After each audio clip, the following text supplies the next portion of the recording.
Hello, everyone.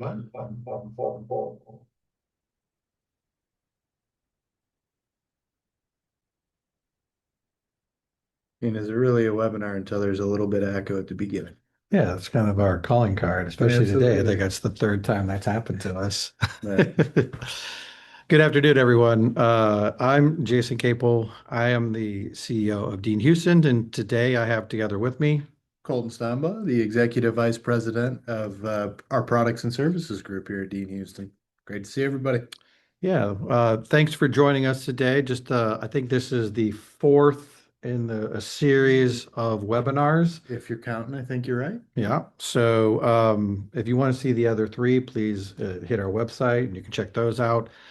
For this one, what we kind of are decided that we're going to focus on a bit. Oh, before I get into that, just a little bit of housekeeping. We do have a Q&A Yep.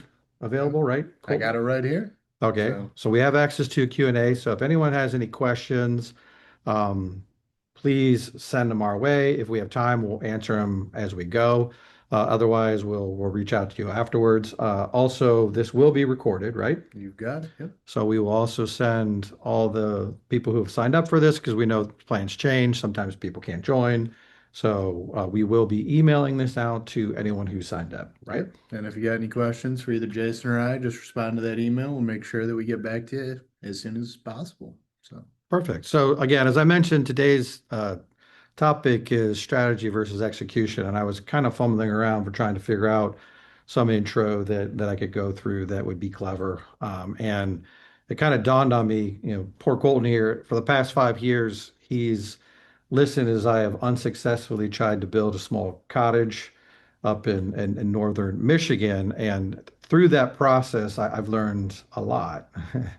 What I've jealous. Yeah. what I've learned is the foundational elements of building a house. These are the how thick is your concrete? What is the R value of your insulation, your plumbing, your electrical? These are all things that no one sees, but it has a huge impact on cost, quite frankly, but also how well the house is constructed.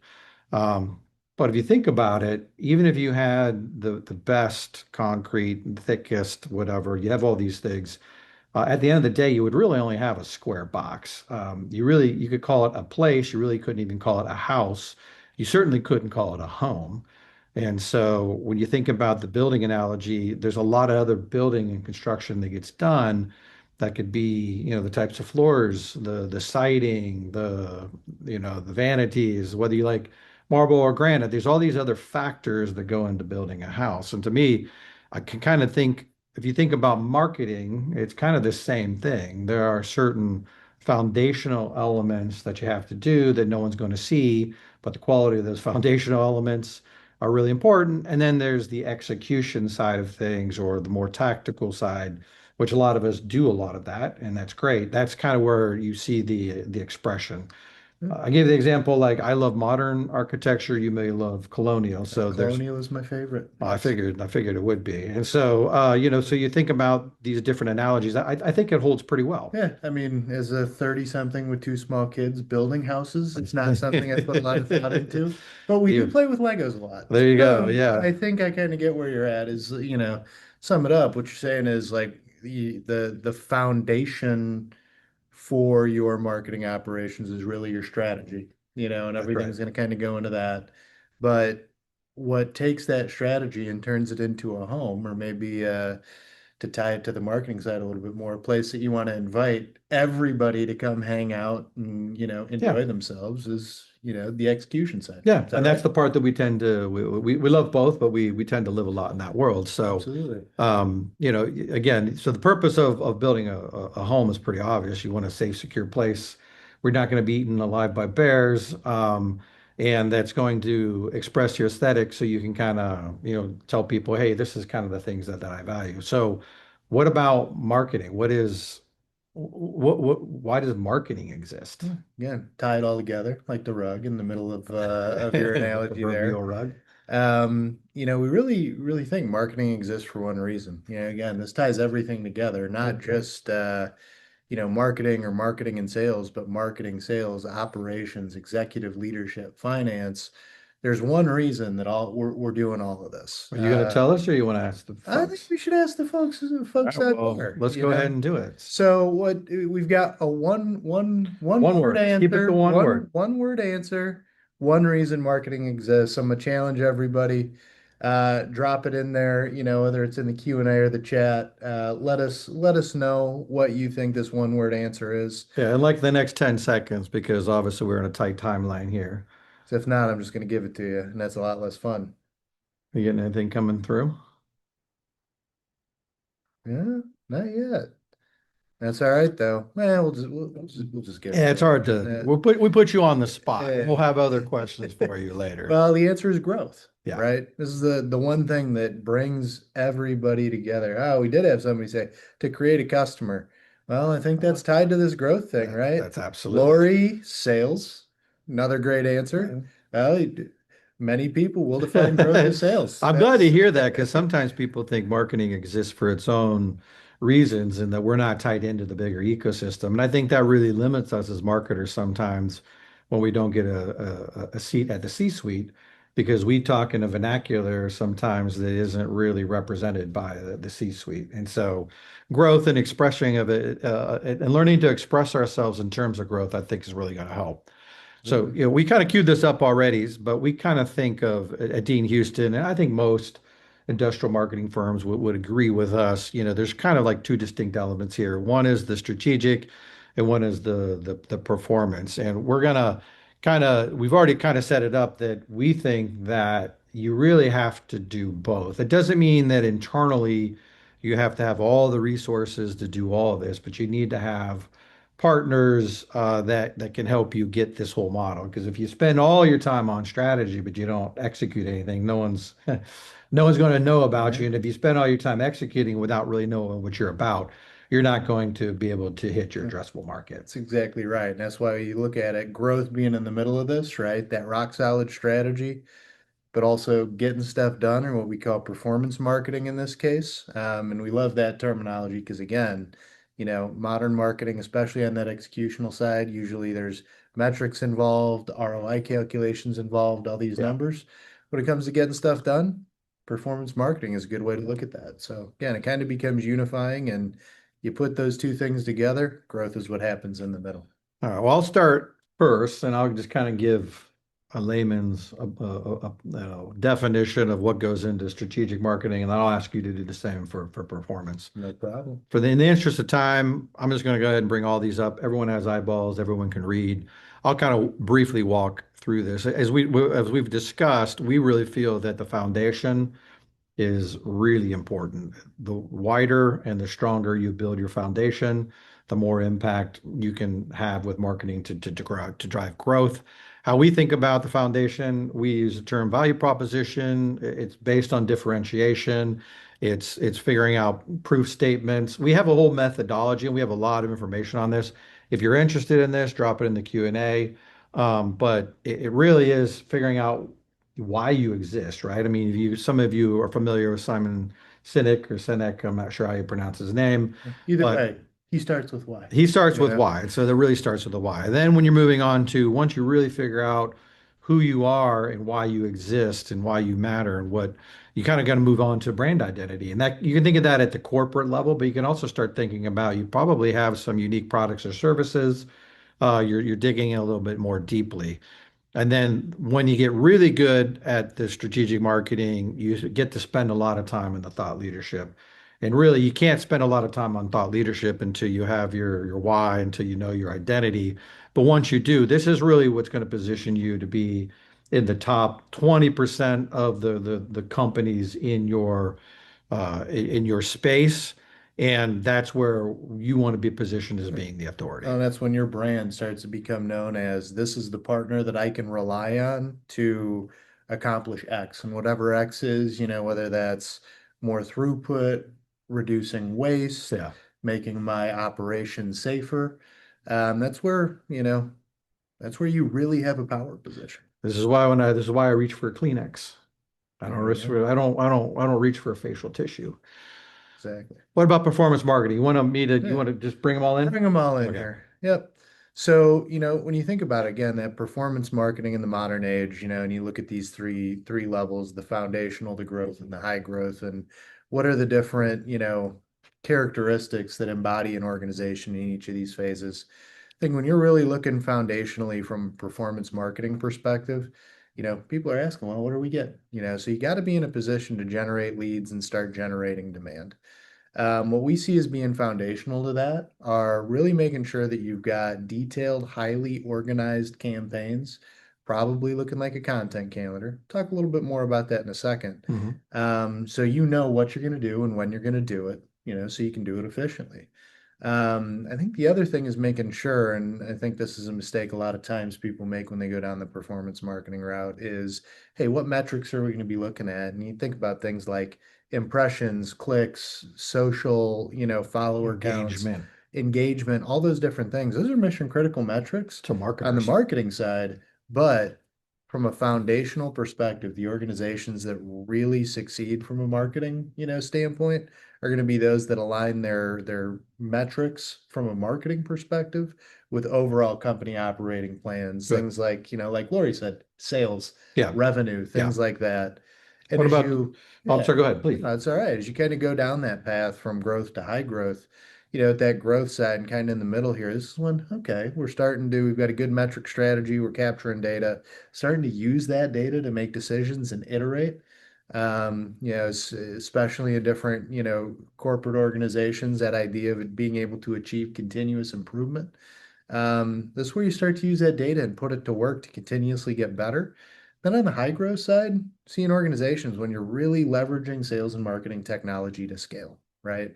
So you've got a plan, you're starting to quantify some of your wins. Well, once you know where you're winning, starting to implement new tools, new tactics, new ways to collaborate with different departments to scale and increase the efficiency and effectiveness of what Yeah. you're doing.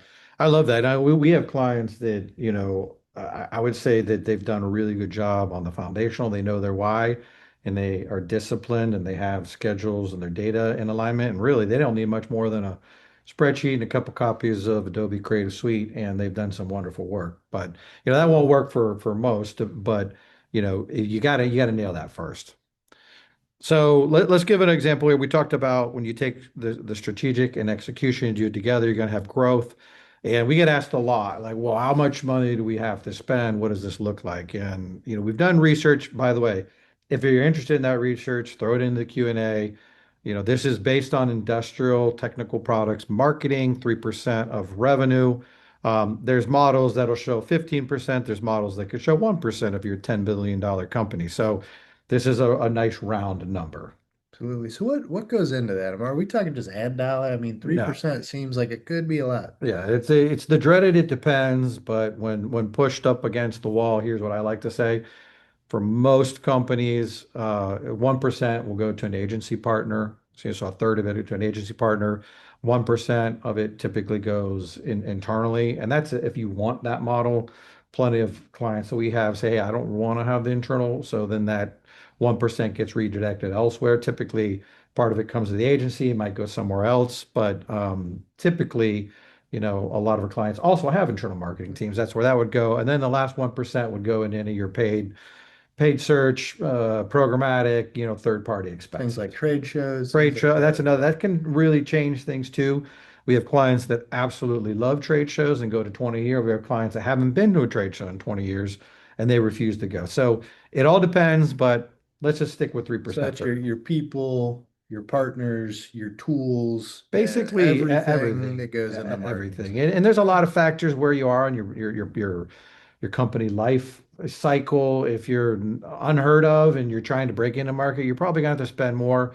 If you're the 800-pound gorilla with $8 billion worth of sales, you can probably get by with a little less. Makes sense. So let's talk. I'm going to put these up here. These are three you kind of provided to me in advance, and Absolutely. then there's a couple in here that may be unexpected for marketers. Yeah, I think, I'm the performance marketing guy, right? How do you get stuff done, get it done well? But I think one of the things that people sleep on is when you're doing strategic marketing at the highest level and you have a very clearly defined value proposition, it's well articulated, it's creatively expressed, you get a more engaged workforce, dare I say a better culture. I've seen it a million times. Reason for that is when people know why they're doing what they're doing, who they're doing it for, and what that big mission is, well, they're going to be a Yeah. little bit more passionate, and passionate people do incredible work.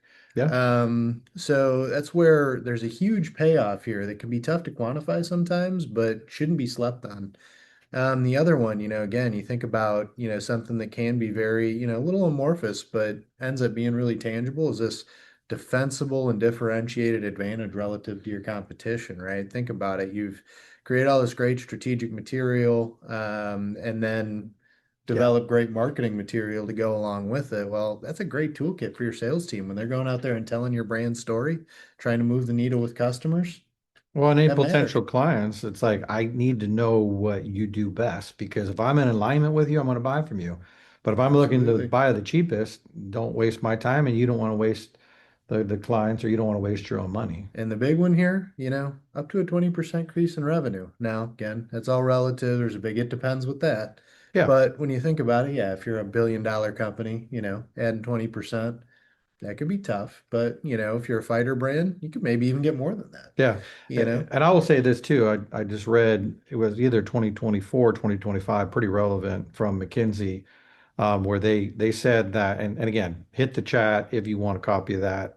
But basically what they said was is that if your C-suite understands and integrates strategic marketing into their business plans, they're twice as likely to grow at least 5% a year, which is pretty cool, like especially in this environment, growth, and that's in unit sales. So I do think you can argue about what percentage, but it's been statistically proven to be accurate. Um, I'm going to spend, we're going to kind of breeze through this very quickly, but this is the kind of the second half of the presentation. So this is kind of a little model we put together. You build on your foundation, then you hit your growth and your high growth. And you'll see below there's a total market and total addressable market. So I'm going to spend 30 seconds on this, but if you think about it, when you know your why, and there's a lot of models out there. One of the models we really like are, a company can be, great at customer intimacy, they can be great at product innovation, or they can be the cost leader. You got to be defensible in all three, but primarily we find that You're most gonna of our excel in it. clients, Yep. you're going to excel in one. And what that really means is that you know your why.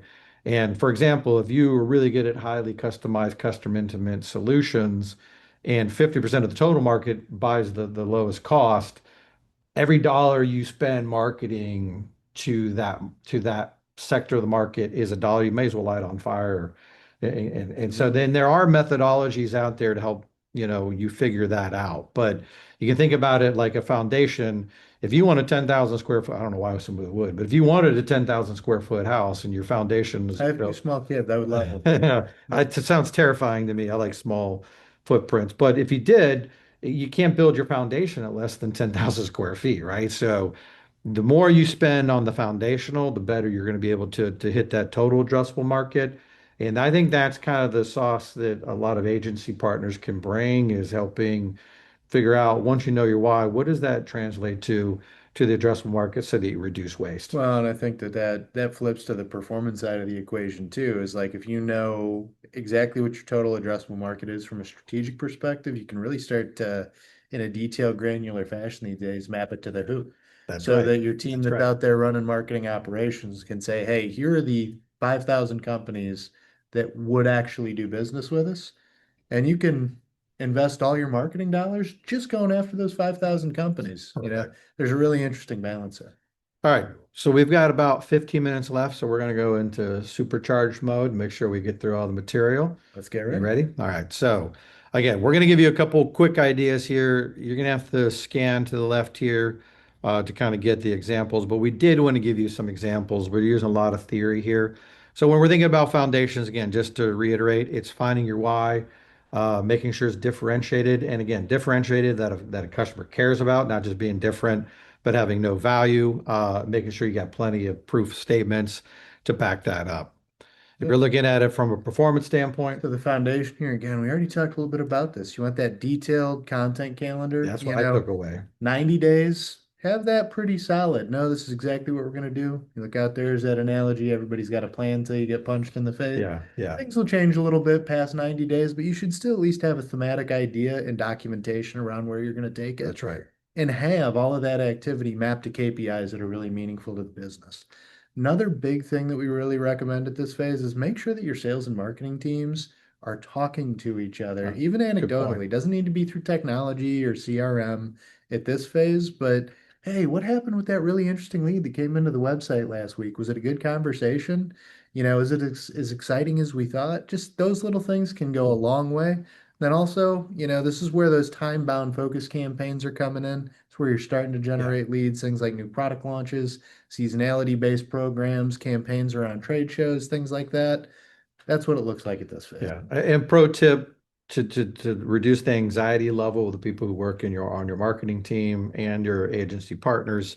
If it's within a 30-day window, please really try to keep that fixed or solid. Where you really start running up costs and anxiety is when you start flopping things around in the 30-day window. 60 days, you can be a little bit slushy.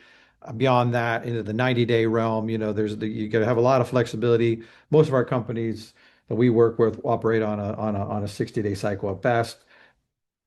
Think about the quarter, but really make sure that you got those 30 days locked in.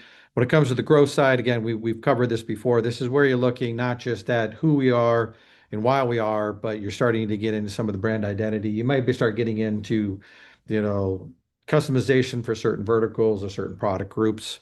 When you look Yep. at it from a performance marketing standpoint, So this is you've got some of those time-bound discrete campaigns going. You're adding a new layer on top here where you're starting to bring in ongoing demand generation programs, and that'll be, hey, we've got a really well-defined AEO, SEO, organic content play, and we're doing some paid marketing through paid search, paid social, trade media. So we've got this annuity and ongoing flow of business opportunity coming in that can be traced back to marketing.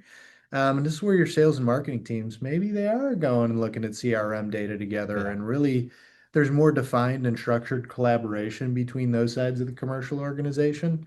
And that connection is really what enables more sophisticated types of campaigns like account-based marketing. Hey, we want to go after these 5 blue chips this year. How are we going to work in perfect harmony as a sales and marketing organization to make that Yeah. happen? And I know we're going to go into high growth now, but what I always think about the first two levels, like foundation, is like make sure your data is clean, make sure you build things right, make sure you ask the right questions, why, the schedules and all. That's how I think about this. This middle level, a lot of times you'll probably punch me for this later. I'm going to. But I think like marketing automation platforms, it's like historically, this is where you're starting to leverage, not really like you might have a CRM. CRM we're going to get into a little bit, but as a data source, I'm talking not about the need for a CRM. So, and then when we get kind of into the accelerated, when you're talking about it from a strategic standpoint, again, we've already iterated that this is where you're probably really already known in the industry. You've got a lot of followership in social media and people are coming to you to set the tone for the industry.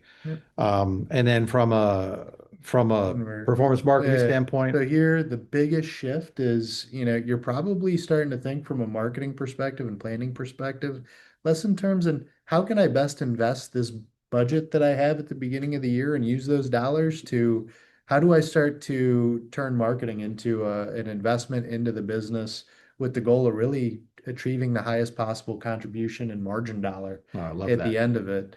And again, it's less about managing expenses and more about capitalizing on opportunity that you can prove out, Yeah. via the technology that you brought in.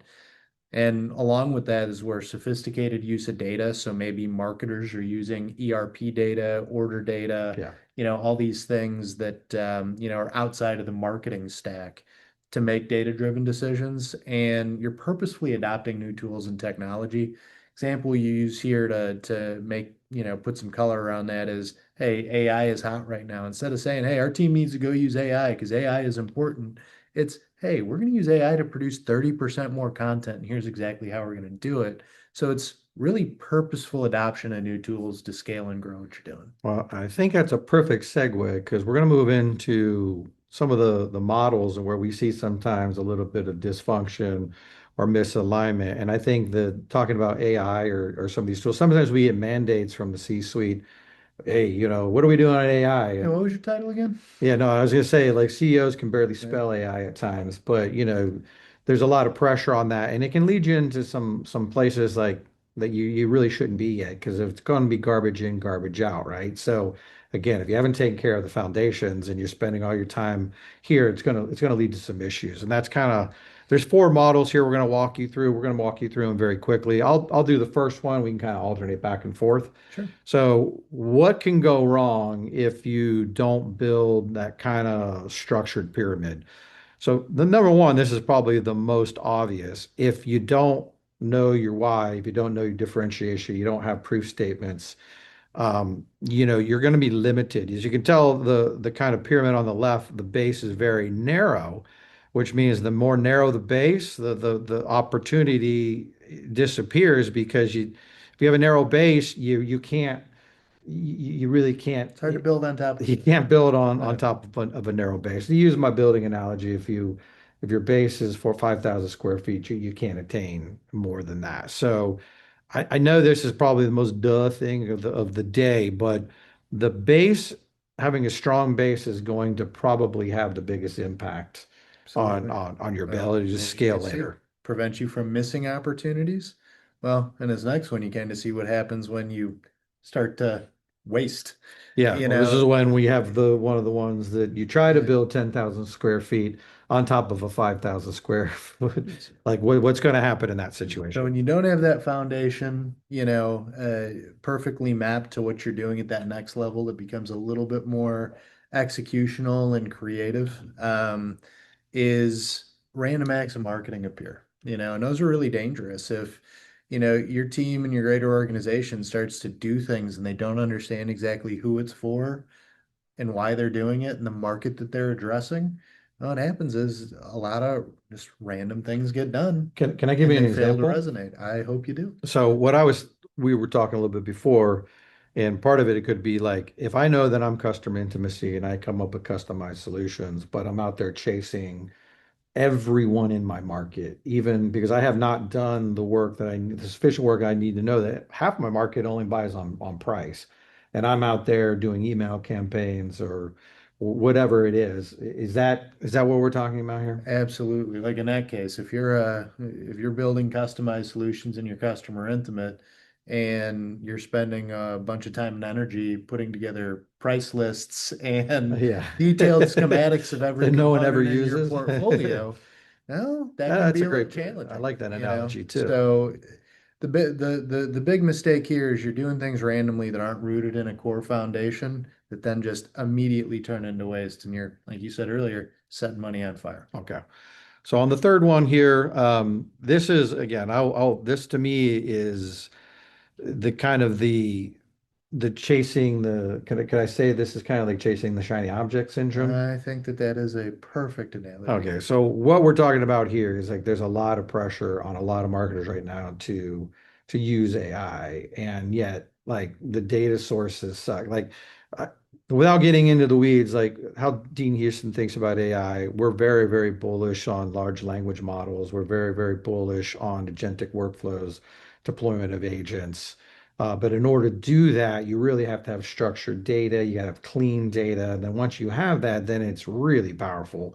I mean, imagine some of you do have these really powerful ERPs and you've got all this pricing data, you've got all this seasonality data built into that, right? It's nice, clean data set. Oh man, I would love to tap into that's basically a large language model to a certain degree, maybe one of many. But to tap into that when you're ready to tap into that is huge. But if you Yep. start tapping into it Too early. too early or the You're in data is trouble. not, you're in big trouble. Yeah, like for example, we talk about, at that kind of growth phase, having a lot of content that's industry specific, right? So like in this analogy, hey, we're gonna go use AI to create a bunch of new content on a new industry that we want to go attack, but there's nothing in your existing portfolio for it. So you turn AI on it because you're chasing AI. You're creating a bunch of content that is, like a hallucinations everywhere. There isn't a good root cause there. So yeah, you've used a shiny tool, but you've created, well, the buzzword of the day, a bunch of AI slop Yeah. that, if anything, might actually be Oh, counterproductive for you meeting your goal. I This agree. is where chasing those shiny objects can be deadly. And again, creates a bunch of waste because there's costs associated with tools like that. There's time associated with tools like that. and the opportunity cost can get Yeah. really great really fast. So just again, shameless plug for some of the other webinars. We did a really nice webinar. I think Tori did it, right? Yeah. On the AEO, which we're calling answer engine optimization, which there's a ton of terms out there. And if you're more interested to know about our philosophical underpinnings and how we think about AI, again, very, very bullish on agentic workflows using AI to write code. When you get into the generative AI, there's absolutely great use cases. But again, if you think about what I said before about AI being an extension of your brain instead of a replacement for your brain, if anyone's interested in that, hit up the Q&A and we can talk that through because there's a lot of pressure. A lot of people, just like they thought marketing automation was going to replace every marketer ever, it just made more We're marketers. still here. Yeah. And I think AI is going to do the same thing. And then the last one here is organizations Yeah. strongly prioritizing. If you look at those triangles there, you'll see that what we're trying to show here is like maybe you're doing too much strategy or not enough performance or too much performance and not enough Yeah, strategy, if right? you over index on one side, remember growth happens at the intersection and in the middle of strategic and performance marketing. So if you're not doing both in a balanced approach, well, you're going to miss opportunities and you're going to fail to really use marketing to drive the type of growth and revenue that you're hoping to. Yeah.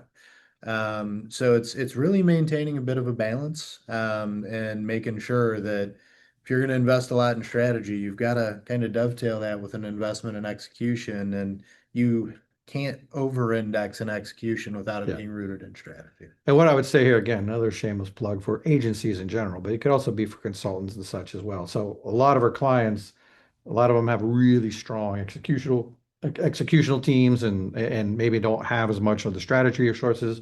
Some of our greatest strategy don't have enough execution. This is where you can effectively use partners to say, like if you got to clean up a bunch of data, you don't necessarily need to go out and hire someone to do. You might if you already have them and they have that skill set. But this is where, again, you can hit the Q&A if you want more to know more about this. But this is kind of what I'm thinking is like, you know, you're not always going to need the exact same resource profile depending on where you are in the foundational growth or high growth. So, there's different ways, right, that you can achieve this balance. You don't necessarily have to do it all in-house. You can if you want, especially if you have a very, very large budget, but that's something to keep in mind. 100%.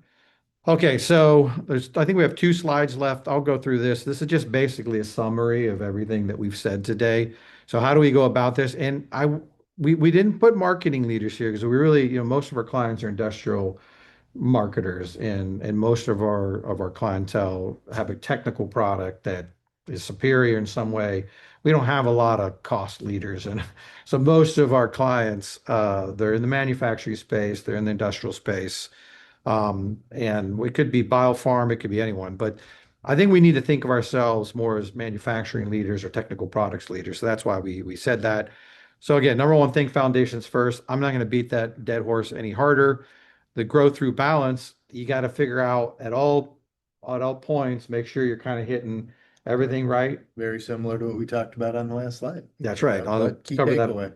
Yep. And then the accelerated growth, that's where all the fun is, and you earn that. You just don't jump in there and start messing around in it because if you haven't taken care of your first steps, and to Colton's point, you kind of always have to go back and revalidate right. Yeah, when you get to use all the shiny new toys and run all these advanced tactics, what's important is don't forget why you're doing it in the first Which place. is easy to do. Because it's really easy to forget the climb when you feel like you're at the apex, That's right? right.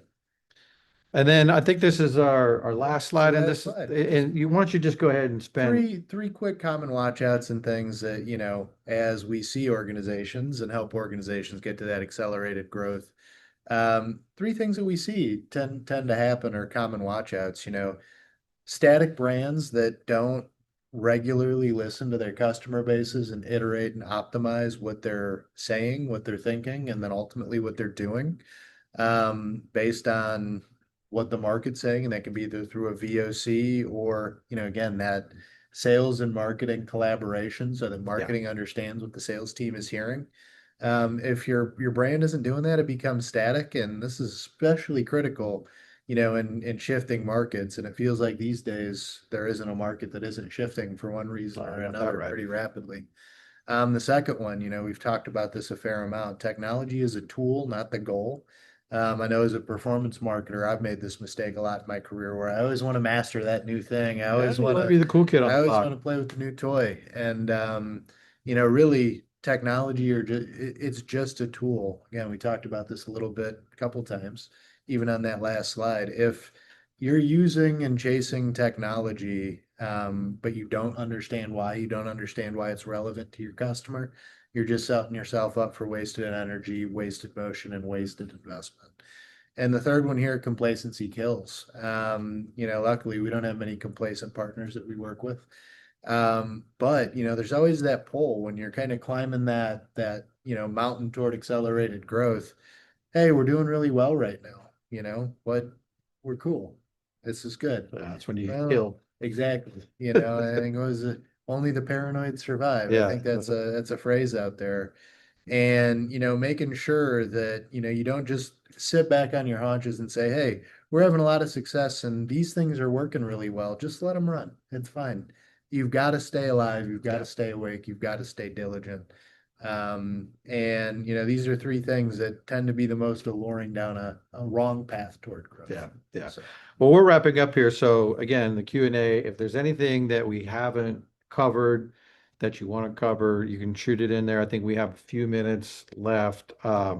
If not, again, this is going to be recorded. We're going to make sure we send this out to everyone. But yeah, I thought it was a pretty good talk. I yeah, like that. So absolutely. We got a great question here oh, from Andrew. What's going on, Drew?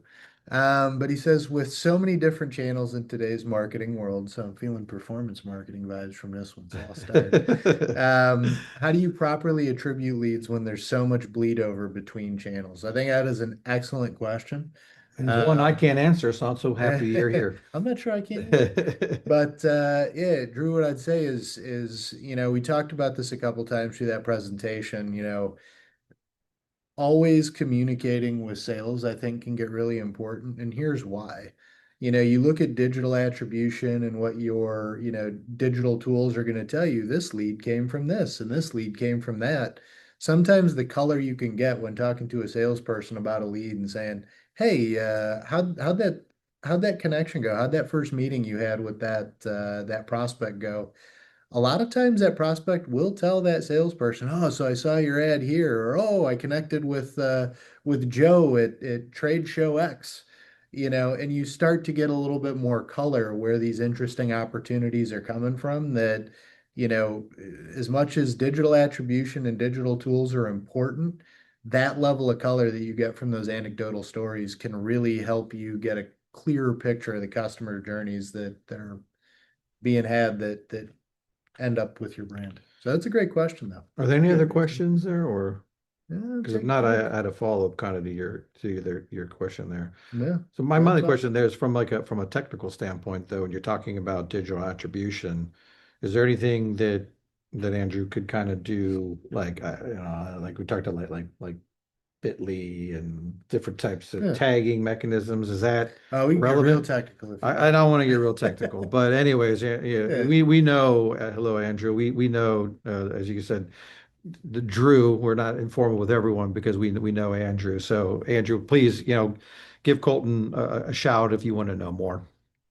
absolutely. Let's Anything see. else? We good? Seen anything quite yet? All right. Well, we appreciate the time. We know that everyone's super busy, so if you made time to join us today, we really appreciate it. Again, this is the fourth in a series, so we will be emailing this out. And like I said, if you didn't want to go into Q&A, or if you send this to a colleague because you found it interesting, if you want, when you get that email, just respond back and we can answer any questions that you may have. But Colton, it was a pleasure. I love doing this kind of stuff with you. I think It's I fun. learned a lot, so I appreciate it. Absolutely. Take care, Have everyone. a good one. Bye bye.